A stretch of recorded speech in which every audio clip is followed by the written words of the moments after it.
Hey, it is your buddy, Peace and Harmony, with you here today. Much love going out to all the beautiful, empowered harmonizers. We are zooming in and focusing in on a great viewer question, and that is to discuss a little bit more in depth on just sort of the cognitive dissonance, the love-hate relationship, just sort of that swinging oftentimes between extremes, or what seems like a very split or counter polar opposite reaction or relationship feeling that you get while you're in a relationship with someone who is very difficult, toxic, manipulative, controlling, power seeking, power hungry. And that might be just sort of that splitting or that extreme relationship that you get with a narcissist known as black and white thinking or splitting, and where you don't feel emotionally validated or supported. They will, go all hot and then all cold. This cold hot, are we on or are we off? Feeling that there is no middle ground or it's not up for discussion. Leaving you constantly asking the same question over and over and over. Are we on? Are we on? Are we off? Is it your fault? Is it my fault? I am right. All these different things that tend to run through and recycle as self-talk, which can then be so not only disheartening and demoralizing, but it strips people of their senses. They literally become overwhelmed and desensitized to their own center and focus. They become very numb to the best solution. They can't see and validate their own feelings. They are no longer enough. The problem with the relationship with a narcissist is you don't realize is that there's constantly this sort of feeling that you need to plug into them or you are not loved. In other words, you might have these feelings that the relationship is in fits and starts, or you're only on air quotes, good terms for 2 days, and then you have to check back in again and check the status. This creates a lot of just sort of the extremes and paranoia, and it shows you how unsettled you are, and then that turmoil that ensues. The back and forth where you get sort of this splitting or very unsupportive emotional reaction oftentimes is known as black and white thinking. It might feel like hot and then cold all of a sudden. It might feel like we're on and then we're off. You never quite know which you're going to get, but there's a constant feeling when you're in this type of relationship dynamic that you have to appease them. You have to pacify. You have to give, you have to go and give, a check-in, or you just begin to sort of have just sort of a virtual hover where you feel guilty and you feel like you have to do something to keep the relationship going, or you just will suffer silently.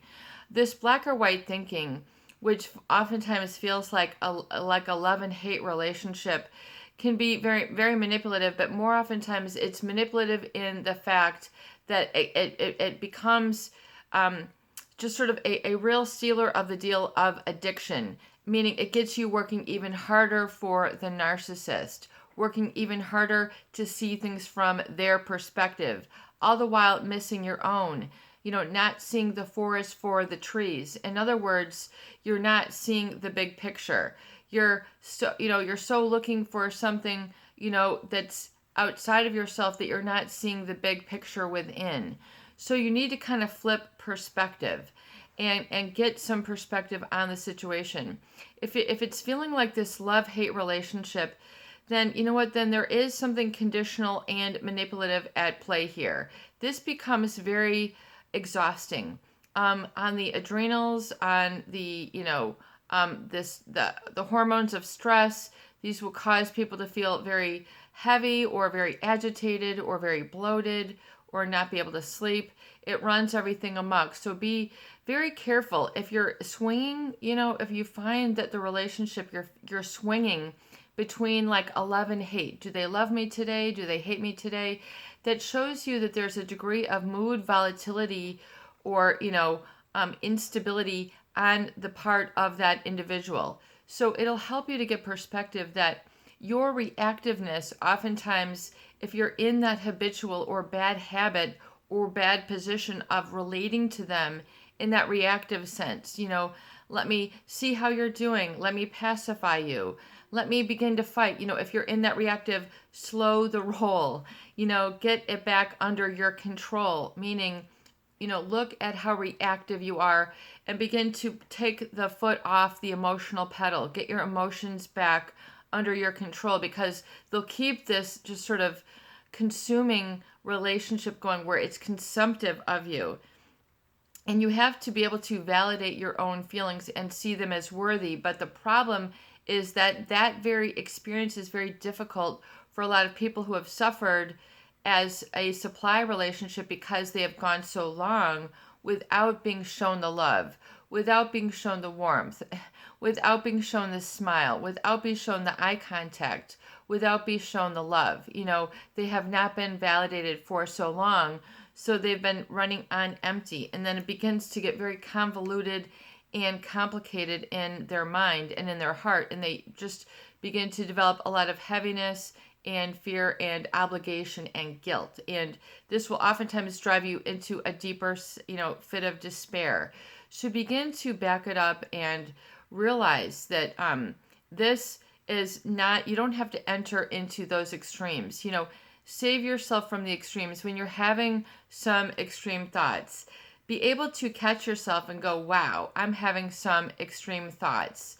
Let me let off that. Let me let that go here and acknowledge it. And if you're having some very depressing thoughts, being able to catch it and go, wow, I'm having some very depressing thoughts.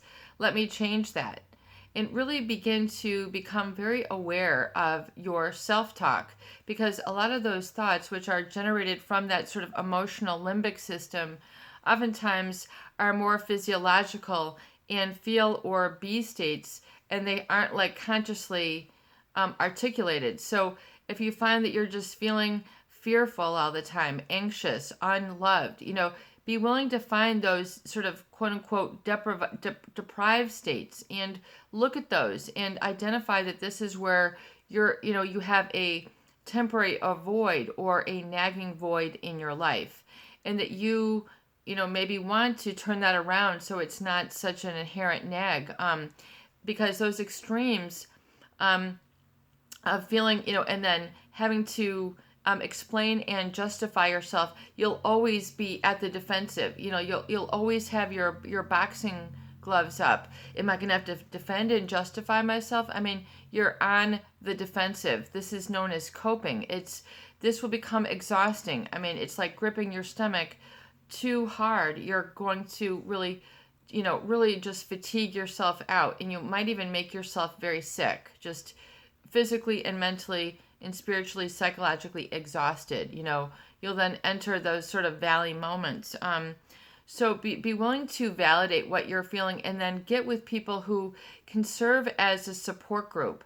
In the book that I'm working on, it's very important that you sort of look for a hand up and get a mentor, a real mentor, a real teacher, a real, someone who you look up to. I think that's very important to your healing journey and recovery, is to have a mentor, to have a new template for success and your B state that you keep in front of yourself always, so who and what you look up to. It'll help prime the subconscious to work in your favor, to help format and template it in alignment with that vision and that feel and be state. So that's why so much of the healing work needs to be done.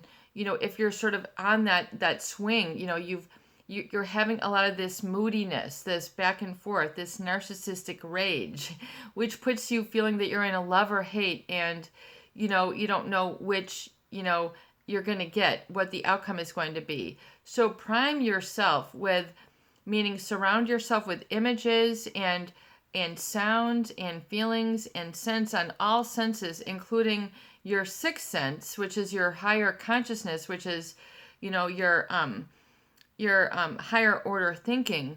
to be resensitized and draw to it that which is positive rather than drawing to it that which is negative. Because you're literally putting, the focus on the negative when you're always in that defensive state. You're always waiting for the next pin to drop. So it can become very exhausting. You can get, a lot of stomach issues, a lot of digestive issues, all that irritable bowel, the IBS, a lot of the ulcers, the worry, where you're just sort of dwelling on problems all the time, and it feels like a new stimulated state, and it's like a negative stimulation. You really want to look at those negative stimulated states and really realize that those aren't always empowering you to get you where you want. A lot of people, oh man, I'm so jacked up, I'm so angry, I'm so, and so they'll stay in that reactive, and you don't realize that oftentimes that anger just diffused will get you nowhere. It needs to be directed. It needs to be directed and disciplined a little bit to help empower you, but more importantly to really satisfy your needs so you don't just keep hitting up against the void in your life. This is your buddy, Peace and Harmony, with you here today, and I hope that these videos do help. Please share, please subscribe, and please donate for more great tools, videos, discussion, and support. Peace out, peace be with you, and have a beautiful day. You got this.